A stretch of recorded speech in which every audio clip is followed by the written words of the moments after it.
I hit the biggest lottery jackpot, $1 billion. The day I was supposed to claim it, my wife was suddenly kidnapped. The kidnapper, full of bravado, started a live stream for the whole world to see. He pointed at the camera and threatened, "Mr. Alex, if you want your wife back, you'll exchange her for that lottery ticket." I calmly pulled out our marriage certificate from a drawer, my voice even more intense than the kidnappers. "Tell me, how much do you want to finish her off?" On the screen, my wife Sarah was tied up in a rundown factory, her face pale. The comments in the live chat were flying by. "Oh my god, this looks way too real. Doesn't seem like acting at all." The live stream quickly went viral. As viewership skyrocketed, Sarah's parents, Robert and Karen, found out about their daughter's kidnapping and frantically called me. Meanwhile, I was casually sipping coffee, interacting with the kidnapper. To speed things up and convince him to just end it, I transferred the last of our shared marital funds into the live streaming platform. The next second, the front door suddenly burst open. "Alex, what the hell is going on? My daughter's been kidnapped and you're just sitting here sipping coffee?" I slowly put down my cup and glared at Robert. "Mr. Robert, I want to save Sarah too, but the kidnappers' demands are just too extreme. I can't meet them." The words had barely left my mouth when Robert rushed over, grabbing my collar. "What do you mean by that? Is my daughter's life not worth more than a lottery ticket?" Robert was trembling with desperation, his eyes filled with disappointment. "Mr. Robert, you know I'm broke. There's no way I'm giving up this lottery ticket. As for Sarah, don't worry. I'll definitely throw her a proper funeral once she's gone." Before I could even finish, Karen, who was standing nearby, couldn't hold back anymore. She pointed a finger at me and screamed, "You bastard! Sarah is your wife! How can you just stand there and watch her die?" I looked at the live stream footage as if nothing was happening. Right now, $1 billion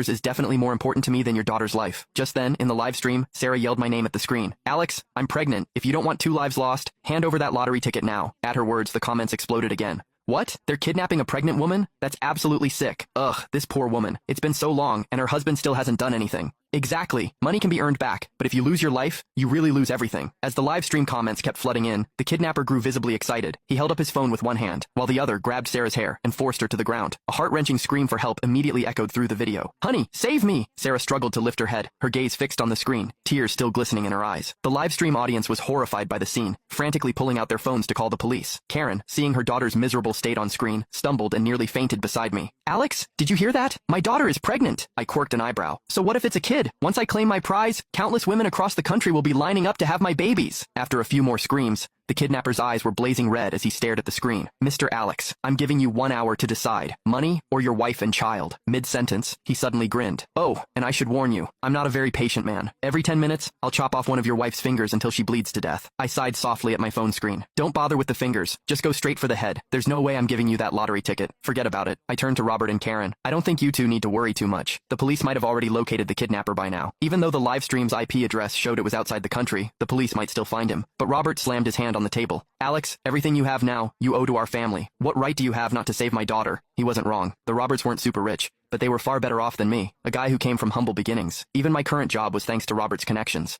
I was thinking about how to retort when a large group of police officers burst through the door. Captain